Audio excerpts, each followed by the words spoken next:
बच्चों, तो आपका जो चैप्टर चल रहा है cell the unit of life 9th class का, तो उसमें हमने दो टॉपिक पिछले दो लेक्चर में कवर किए हैं। पहले लेक्चर में हमने सेल का जो ओवरव्यू था उसको कवर किया था, और उसके बाद हमने जो सेकंड लेक्चर था उसमें सेल वॉल और सेल मेम्ब्रेन के बारे में डिस्कस किया था। तो आज के इस लेक्चर में हम देखिए जो आपके सेल ऑर्गन होते हैं, जो सेल के अंदर पाए जाते हैं, उनके बारे में डिस्कस करेंगे। ठीक है, इस सेल ऑर्गन होते क्या है? जैसे मान लीजिए आपका घर है, ठीक है, तो उसमें आपको अलग अलग काम करने के लिए अलग अलग जो औजार होते हैं उनकी ज़रूरत होती है। तो उसी प्रकार से सेल के लिए भी कुछ उसकी रिक्वायरमेंट होती हैं, उन्हें पूरा करना होता है उसके लिए। तो उसमें भी अलग अलग तरह के सेल ऑर्गन पाए जाते हैं। देखिए, सेल ऑर्गन को आपके सिलेबस में बहुत ही थोड़े से दिए गए हैं, उनके बारे में भी बहुत थोड़ा डिटेल दिया गया है, उन्हें हम डिस्कस करेंगे। देखिए, सेल ऑर्गन कौन कौन से होते हैं। देखिए, अगर सेल ऑर्गन की बात करेंगे तो आपका इसे हमने क्लासीफाई किया है। जैसे कुछ सेल ऑर्गन ऐसे होते हैं जिनमें जो मेम्ब्रेन होती है वो मेम्ब्रेन पाई जाती है, कुछ ऐसे होते हैं उसमें नहीं पाई जाती है, और कुछ सेल ऑर्गन ऐसे होते हैं जिनमें सिंगल मेम्ब्रेन होती है, और कुछ सेल ऑर्गन ऐसे होते हैं जिनमें डबल मेम्ब्रेन होती है। तो सबसे पहले बात कर लेते हैं विदाउट मेम्ब्रेन की। तो इसमें आपका क्या आ जाएगा? राइबोसोम आ जाएगा, राइबोसोम आ जाएगा, न्यूक्लियोलस आ जाएगा। न्यूक्लियोलस क्या होता है? न्यूक्लियस नहीं होता है ये, न्यूक्लियोलस एक न्यूक्लियस के अंदर पाई जाने वाली स्ट्रक्चर है, वो भी विदाउट मेम्ब्रेन होती है। उसके बाद क्या आ जाएगा? आपका सेंट्रियोल आ जाएगा। ये तीन स्ट्रक्चर हैं जो बिना मेम्ब्रेन की होती हैं। और सिंगल मेम्ब्रेन की बात करेंगे तो एंडोप्लाज्मिक रेटिकुलम आ जाएगा, लाइसोसोम आ जाएगा, और आपकी माइक्रोबॉडीज आ जाएंगी, और जो आपका सीलिया, फ्लैजिला और गोल्जी कॉम्प्लेक्स, ये सब आपके सिंगल मेम्ब्रेन में आ जाएंगे।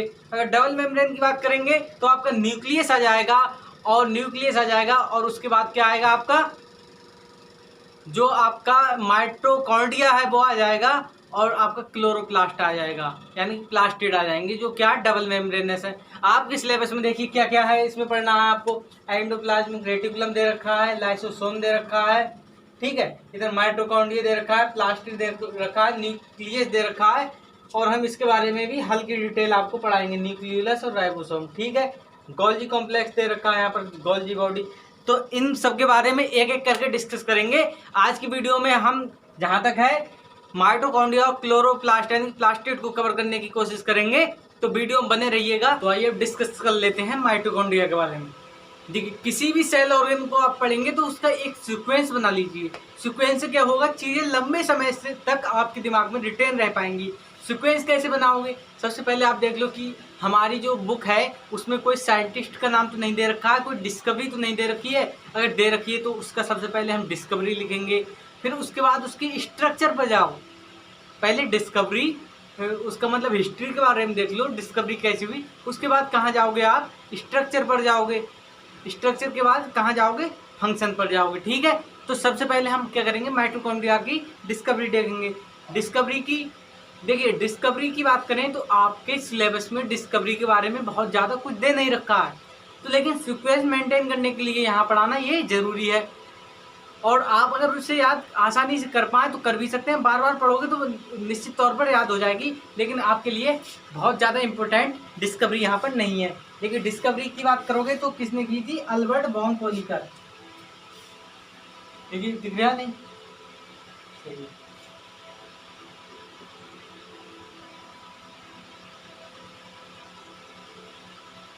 अल्बर्ट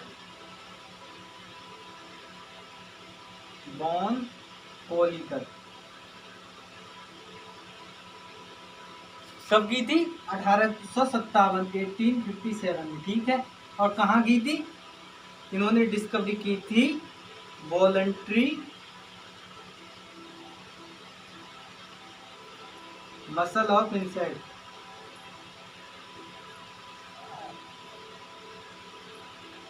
कहाँ की थी? Voluntary muscle of insect. ठीक है, वॉलंटरी की बात करें, वॉलंटरी क्या होता है? देखिए, ऐसा कोई जो आपकी मसल है, जैसे हाथ हुआ आपका, इससे आप अपनी इच्छा के अनुसार चला सकते हैं। आप कहीं कान पे ले जाओ, आप कहीं अपने नाक पे ले जाओ, तो अपनी इच्छा के अनुसार चला सकते हैं। तो ऐसे ऑर्गन को, ऐसी मसल को हम क्या कहते हैं? Voluntary muscle. और इनवॉलंटरी क्या होती है? इनवॉलंटरी का मतलब होगा जैसे हार्ट बीट है आपकी, इसे हम अपनी इच्छा से कंट्रोल नहीं कर सकते, आप नहीं कर सकते, तो इन्हें क्या कहेंगे, इन्वॉलंटरी मसल कहेंगे। आपकी जो आँखें हैं, जो आपकी आँखों के पलक हैं, इन्हें आप अपनी इच्छा से कंट्रोल नहीं कर सकते। वो अलग बात है, 1-2 सेकंड के लिए आप कर लें, लेकिन मैक्सिमम टाइम आप नहीं कर सकते। लेकिन हाथ को आप कर सकते हैं, तो ये आपकी क्या हुई, वॉलंटरी मसल हुई। ठीक है, तो कहाँ डिस्कवर किया था इन्होंने, वॉलंटरी मसल और इंसेक्ट में। ये बात आपको ध्यान होनी चाहिए। ठीक है, और इसके बाद इसे दिया है कि नेम किसने दिया था mitochondria, name given by, name ही कह सकते हैं, टर्म अच्छी बात है, भाषा है, given by Carl Benda, short में से हम कह सकते हैं सी वेंडर। ठीक है, किसने दिया था इसका टर्म, कार्ल वेंडर, यानी कि सी वेंडर ने इसका टर्म दिया था। ये ध्यान रखना है। डिस्कवरी की बात करोगे तो किसने दी थी, अल्बर्ट वॉन कॉलिकर ने दी थी। और नेम की बात करोगे तो कार्ल वेंडर ने दिया था। ये आपको आपके सिलेबस में ये साइंटिस्ट के नाम दिए हुए नहीं है, तो इस चक्कर में आपको याद कर भी सकते हो, नहीं भी कर सकते हो। अगर बात की जाए इसकी नीट में आएगा, बिल्कुल नहीं आएगा। ठीक, सब जो आपके स्टेट एग्जाम होते थे पहले, जैसे CPMT हो गया, राजस्थान का अलग हो गया, तो उनमें एग्जाम में पूछे जा सकते थे कि नाम किसने दिया, कार्ल वेंडर। लेकिन अब पैटर्न फुली चेंज हो गया। जो आपका NCERT में दिया होगा, मोस्टली नहीं 99% वही आएगा। अगर साइंटिस्ट का नाम NCERT में तभी आएगा, वरना नहीं आएगा। जो नाम आपके ना 9th क्लास में दे रखे हैं, ना आपके जो फर्स्ट ईयर का जो सेल वाला चैप्टर है वहाँ भी नहीं दे रखे हैं, तो ये आने के चांस बहुत कम है। ठीक है, ये आपका ओवरव्यू था, याद रख सकते हो। और इसमें ज़्यादा डिस्कवरी के बारे में आप चक्कर में ना पड़े, याद हो जाए तो ठीक है। अब इसके बाद हम करेंगे इसकी स्ट्रक्चर की बात।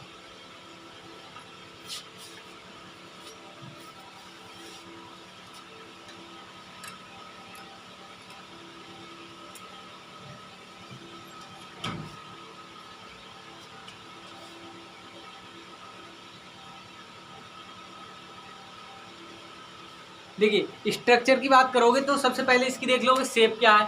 शेप देखिए, देखने में लग रहा है सिलेंड्रिकल और सॉसेज शेप। सॉसेज मैंने क्यों लिखा और सिलेंड्रिकल क्यों लिखा, आपके सिलेबस में ये भी नहीं दे रखा है। लेकिन आप ऐसी चीज़ आप पढ़ो अगले आके, मतलब जो आपके यूज़ में आ जाए। सिलेंड्रिकल और सॉसेज शेप आपकी जो फर्स्ट ईयर की NCERT है, वहाँ इसकी शेप मेंटेन है, तो मैंने वहाँ से शेप इसकी उठा के लिख दी। और ये आपको पता होना चाहिए। अगर आप ऐसे साधारण तरीके से कुछ भी पढ़ लोगे, इसमें अल्ट सल्ट, तो क्या फ़ायदा निकलेगा। तो पूरा सीक्वेंस में आपको पढ़ना चाहिए। शेप आपको पता होना चाहिए क्या है, सिलेंड्रिकल सॉसेज शेप। ठीक है, और हमने आपको बताया था कि जो आपके सेल ऑर्गन है वो कुछ सिंगल मेम्ब्रेन है, कुछ डबल मेम्ब्रेन है, कुछ विद आउट मेम्ब्रेन है। तो ये किस कैटेगरी में था माइटोकॉन्ड्रिया, आपका था डबल मेम्ब्रेन में। तो ये कैसा ऑर्गन है, डबल मेम्ब्रेन। डबल का मतलब 2 मेम्ब्रेन होंगी। 2 मेम्ब्रेन का मतलब एक बाहरी तरफ होगी जिसे क्या कहेंगे हम आउटर मेम्ब्रेन, एक अंदर की तरफ होगी जिसे क्या कहेंगे हम इनर मेम्ब्रेन। देखिए, इन जो मेम्ब्रेन्स हैं इनका बहुत ही बड़ा इंपॉर्टेंट रोल है। देखिए, जो इनर मेम्ब्रेन है वो फोल्ड हो जाती है। फोल्डिंग का मतलब जितने ज़्यादा फोल्ड बनाएगी, जैसे कि ये फोल्ड हो रही है, देखो ऐसे ऐसे ऐसे ऐसे, जितनी ज़्यादा ये फोल्ड हो जाएगी उतना ज़्यादा आपका सरफेस एरिया बढ़ जाएगा। ठीक है, सरफेस एरिया का मतलब ऐसे समझो, कोई आपका धागा है, ठीक है, एक आपका सीधे गोला करके बनाइए उतने ही जो एरिया है, और आप उसी को ऐसे इस डिज़ाइन में बनाइए, तो यहाँ पर आपका सरफेस एरिया बढ़ जाएगा उसकी। यानी कि लेंथ अगर सीधा कर दोगे, इसे इस इनर वाली मेम्ब्रेन को मान लीजिए सीधा कर दो आप, तो इसकी जो लेंथ है वो जो आउटर मेम्ब्रेन होगी आपकी उससे ज़्यादा होगी, तो कह सकते हैं इसका सरफेस एरिया बढ़ा है। ठीक है, तो सरफेस एरिया बड़ा होने से फ़ायदा क्या हुआ, मान लीजिए ATP का प्रोडक्शन होता है, तो यहाँ पर ये आपके ATP के बनाने के लिए पंप होते हैं, तो ज़्यादा सरफेस एरिया होगा तो ज़्यादा पंप होंगे। ज़्यादा पंप होंगे बेटा तो क्या होगा, ATP का फॉर्मेशन ज़्यादा होगा। तो इसलिए यहाँ पर इनर मेम्ब्रेन फोल्ड हो जाती है, और इन फोल्डिंग को क्या कहते हैं बेटा, क्रेस्टी कहते हैं, क्रेस्टा कहते हैं। ठीक है, तो आपको यहाँ ध्यान रखना चाहिए, इनर मेम्ब्रेन क्या कर जाती है, फोल्ड कर जाती है, और क्या फॉर्मेशन करती है, क्रिस्टी की। क्रिस्टी क्या करती है, सरफेस एरिया बढ़ा देती है। ठीक है, और जो आउटर मेम्ब्रेन है, आउटर मेम्ब्रेन की बात करोगे तो ये क्या होता है, मोर परमेबल।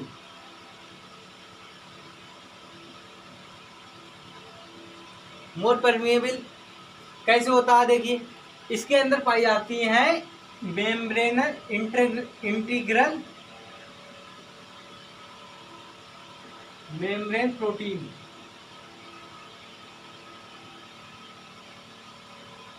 जिसे हम क्या कहते हैं, पोरीन्स कहते हैं।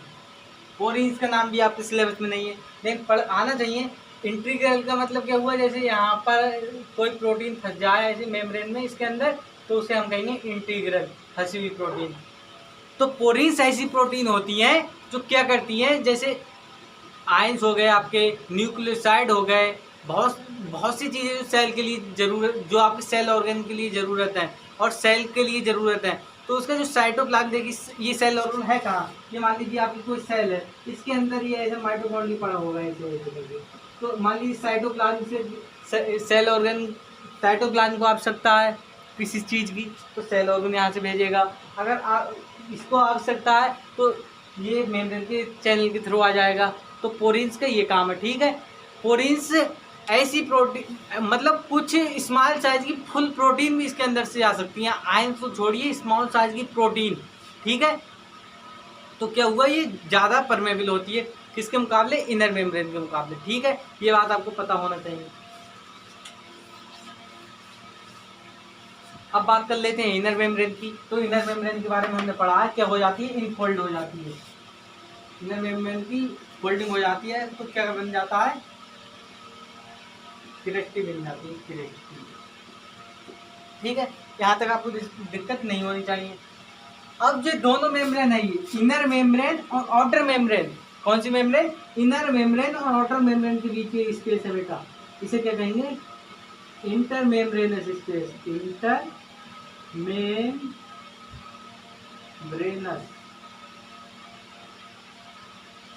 ठीक है। इसे क्या कहेंगे, इंटर मेम्ब्रेनस स्पेस कहेंगे, ठीक है। अब बात करेंगे इसकी कंपोजिशन की।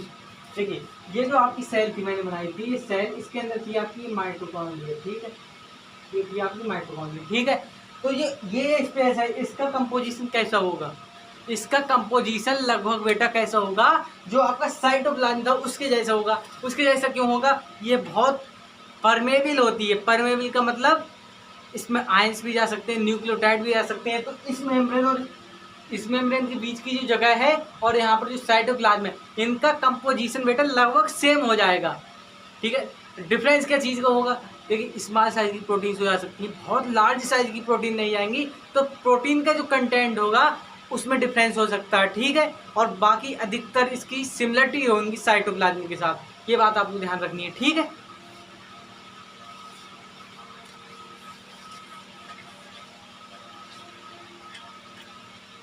अब बात कर लेते हैं जो आपका ये बीच वाला पोर्शन है इसका, इसमें क्या क्या होता है, देखिए इसमें खुद का इनका होता है डीएनए, खुद का इनका होता है राइबोसोम, ठीक है।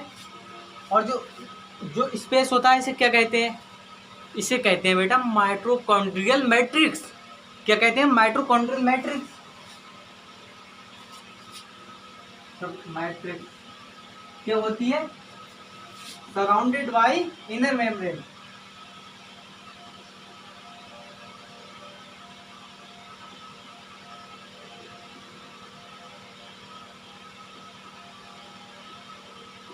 सीधे सीधे आपको डायग्राम में दिख रहा है, ये आउटर मेम्ब्रेन, ये इनर मेम्ब्रेन, ये किससे सराउंड है, ये बीच वाला पोर्शन इनर मेम्ब्रेन सराउंड है। तो इसे क्या कहेंगे, माइटोकॉन्ड्रियल मैट्रिक्स किससे सराउंड होता है, इनर मेम्ब्रेन सराउंड होता है। और जो आपका इंटर मेम्ब्रेनस स्पेस था, ये किससे सराउंड है, ये आउटर मेम्ब्रेन और इनर मेम्ब्रेन दोनों से सराउंड है। और जो आपका सिर्फ मैट्रिक्स है वो किससे सराउंड है, इनर मेम्ब्रेन से सराउंड है। किसके संपर्क में है, इनर मेम्ब्रेन के संपर्क में है। तो ये बात याद रखनी चाहिए। इसके अंदर क्या क्या होता है, मैट्रिक्स के अंदर, मैट्रिक्स के अंदर भी हम बात करेंगे तो क्या होता है, मैट्रिक्स के अंदर डीएनए होगा, ठीक है, राइबोसोम होगा और इम्पोर्टेंट एंजाइम होंगे।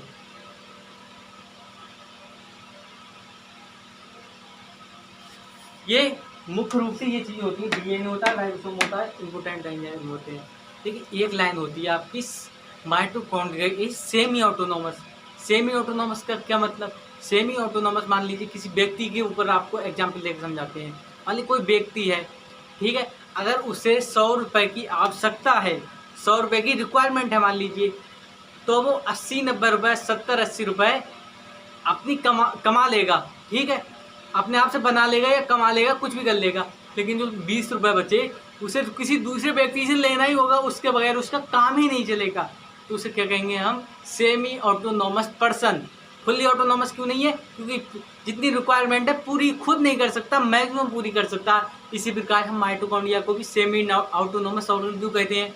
सेमी ऑटोनोमस का मतलब, मान लीजिए इसका डीएनए है, डीएनए से ये एमआरएनए बनाएगा, एमआरएनए से प्रोटीन बनाएगा। मान लीजिए इसे 100 प्रोटीन की रिक्वायरमेंट है, तो 100 प्रोटीन में से ये 70-80 प्रोटीन तो अपने आप से बना लेगा, यानी कि सेल्फ सिंथेसिस कर लेगा। लेकिन जो अब बची हुई 20 प्रोटीन होंगी, 25 प्रोटीन होंगी, उनके लिए इसे किस पर निर्भर रहना होगा, जो आपका कैपिटल ऑफ किसी सेल का कहते हैं हम न्यूक्लियस को, उस पर निर्भर रहना होगा। इसलिए हम इसे सेमी ऑटोनोमस कहते हैं। ऐसा ही आपका प्लास्टिड होता है, उसके साथ भी होता है। तो जब प्लास्टिड पढ़ाएंगे तो हम तब भी हम इस जो टर्म है उसका डिस्कस करेंगे। तो सेमी ऑटोनोमस आपको यहाँ पर समझना आना चाहिए। कि मैट्रिक्स के अंदर क्या होता है, डीएनए होता है, खुद के राइबोसोम होते हैं, और जो एंजाइम होते हैं, एंजाइम की बात करेंगे हम, अभी रोल पढ़ाएंगे तो वहाँ बताएंगे एंजाइम किस किस चीज़ के होते हैं। ठीक है, फिर एक पॉइंट है इनर मेम्ब्रेन, हमने बताया था क्रिस्टी होती है। फिर इनर मेम्ब्रेन अगर बात करोगे लीवर के सेल में, एक्स्ट्रा इन्फॉर्मेशन है लेकिन आपको पता होना चाहिए। लीवर के सेल होता है उसमें 5 गुना ज़्यादा जो इनर मेम्ब्रेन है वो होती है किससे, आउटर मेम्ब्रेन के मुकाबले। कहाँ पर, लीवर सेल के सेल में। ठीक है, अब बात कर लेते हैं जो माइटोकॉन्ड्रिया होती है उसकी नंबर क्या होता है सेल में, और कहाँ कहाँ पाई जाती है। तो माइटोकॉन्ड्रिया क्या है बेटा, सेल ऑर्गन है। हमने क्या बताया था जब आपको यूकैरियोटिक और प्रोकैरियोटिक में डिफरेंस बताया था, हमने बताया था जो सेल ऑर्गन होते हैं वो आपके कहाँ प्रेजेंट होते हैं, प्रोकैरियोट में, और सेल ऑर्गन प्रेजेंट कहाँ होते हैं, यूकैरियोट में। तो हम यहाँ पर लिख देंगे इसकी present in eukaryote, absent in prokaryote. ठीक है, प्रोकैरियोट में absent तो होते हैं, लेकिन ये बताइए क्या सभी यूकैरियोटिक में पाए जाएंगे। क्या मैं बोल दूं mitochondria present in all eukaryote, तो ये स्टेटमेंट सही होगा गलत बताइए।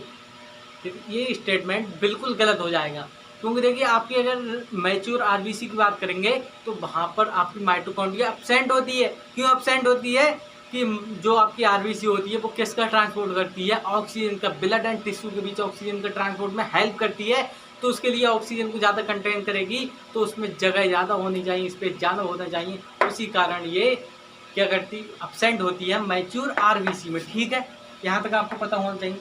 अब बात कर लेते हैं इसके नंबर की। तो स्टेटमेंट को लिख देता हूँ मैं कि ऑल प्रोकैरियोट में प्रेजेंट होगी, present in all prokaryote, eukaryote sorry.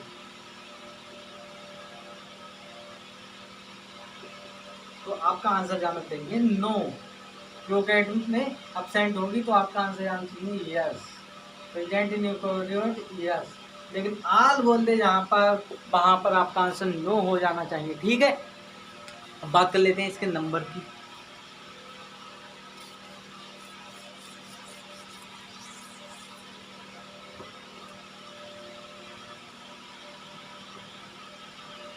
Number की बात करोगे, ऐसे समझिए अगर आपको ज़्यादा एनर्जी चाहिए तो आपको क्या ज़्यादा करना पड़ेगा, खाना पड़ेगा। ठीक है, तो ऐसे इसका हिसाब है। अगर आपको इसका मुख्य वर्क भी यही है कि एटीपी का फॉर्मेशन करती है। एटीपी क्या है, ऊर्जा के सिक्के, करेंसी ऑफ एनर्जी को हम क्या कहते हैं, एटीपी कहते हैं। तो ये क्या करता है, एटीपी का फॉर्मेशन करता है। तो जिस सेल ऑर्गन को ज़्यादा एनर्जी की रिक्वायरमेंट होगी वहाँ पर इसकी संख्या ज़्यादा होगी। कहाँ ज़्यादा होगी, जहाँ पर इसे एनर्जी की रिक्वायरमेंट ज़्यादा होगी। मान लीजिए आपका जो पक्षी है वो हर समय बहुत लंबी फ्लाइट पर जा रहा है, तो उसकी मसल सेल में माइटोकॉन्ड्रिया की संख्या ज़्यादा होगी। जो रेस्ट में है, आपका हाथ कम चलता है मान लीजिए, तो इसमें कम होनी चाहिए। तो ऐसे ऑर्गन जो ज़्यादा आपके यूज होते हैं, जिनमें एनर्जी की रिक्वायरमेंट ज़्यादा होती है, वहाँ पर माइटोकॉन्ड्रिया की संख्या ज़्यादा होगी।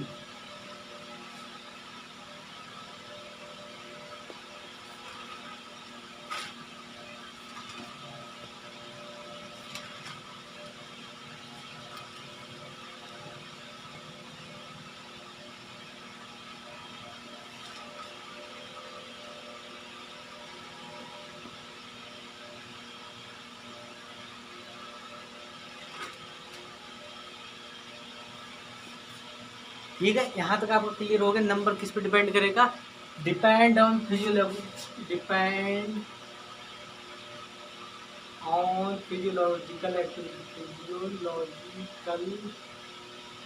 एक्टिविटी।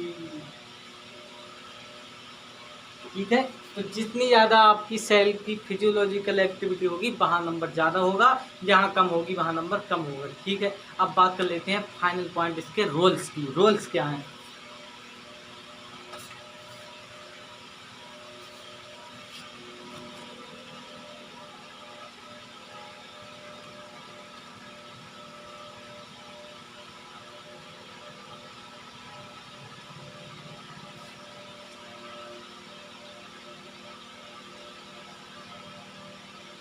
ATP production.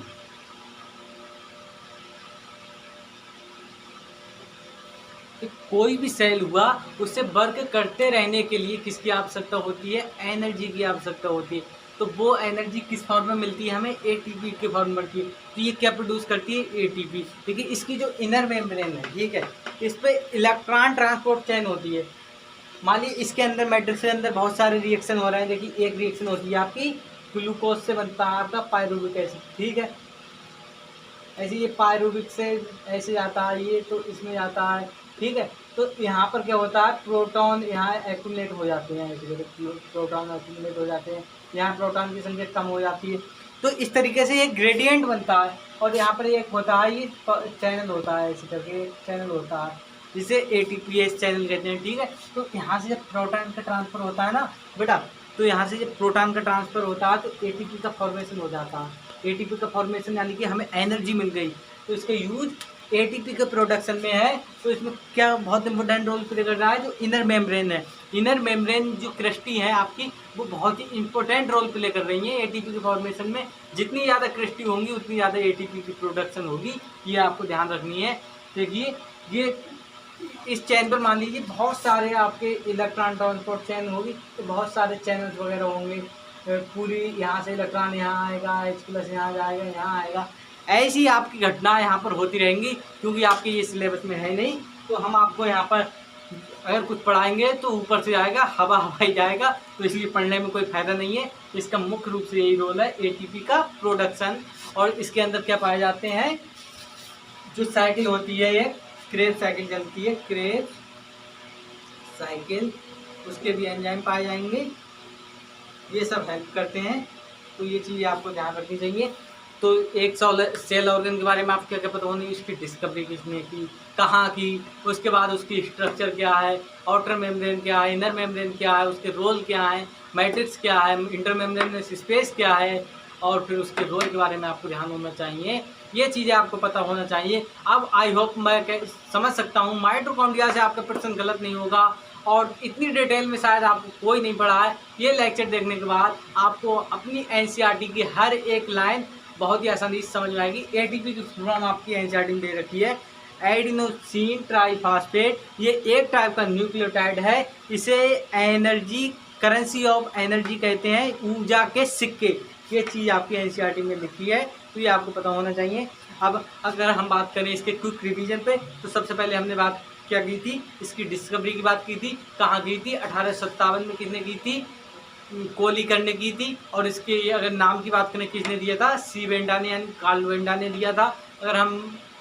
अगर हम बात करें इसकी स्ट्रक्चर की, तो इसी ये डबल मेम्ब्रेनस स्ट्रक्चर है। इसकी आउटर मेम्ब्रेन ज़्यादा परमेबल होती है, और इसकी जो इनर मेम्ब्रेन होती है वो कम परमेबल होती है। इंटीग्रल प्रोटीन पाई जाती है, जिससे हम पोरीन्स कहते हैं। ये ज़्यादा नंबर में पाई जाती हैं, यानी कि हाई नंबर ऑफ प्रोटीन पोरीन्स पाई जाती हैं। प्रोटीन के चैनल होते हैं, पोरीन्स कहते हैं। उनमें से स्मॉल प्रोटीन तक जा सकती है, आयन जा सकते हैं, न्यूक्लियोसाइड जा सकते हैं। सेल के in and out motion, in and out जो मटेरियल होता है उसमें बहुत ज़्यादा हेल्प करते हैं। और जो इन दोनों मेम्ब्रेन के बीच में हमने स्पेस बताया था, आउटर इनर मेम्ब्रेन के बीच में, उसे इंटरमेम्ब्रेनस स्पेस कहते हैं। इसका कंपोजिशन लगभग साइटोप्लाज्म के जैसा होता है। इनर जो मेम्ब्रेन के बीच इनर मेम्ब्रेन जिससे सराउंड करती है, उसे माइटोकॉन्ड्रियल मैट्रिक्स कहते हैं। इसमें जो रोल वाले जो एंजाइम हैं आपके, वो पाए जाते हैं। मुख्य रोल इसका एटीपी प्रोडक्शन है। ये चीज़ें आपको याद होना चाहिए। आई होप आपको लेक्चर पसंद आया होगा। अगले लेक्चर में हम बात करेंगे क्लोरोप्लास्ट की पूरे अच्छे तरीके से। आपका हर कॉन्सेप्ट क्लोरोप्लास्ट पे जो आपके सिलेबस में आ सकता है, जो आपका कॉन्सेप्ट बुल कर सकता है, जो आपके नीट में आ सकता है, वो हम डिस्कस करेंगे। अगर आप इतनी डिटेल पढ़ेंगे तो आपके बहुत अच्छा स्कोर आपके एग्जाम में आने वाला है। तो आई होप वीडियो पसंद आई होगी। तो मिलते हैं नेक्स्ट वीडियो में, तब तक के लिए बाय बाय।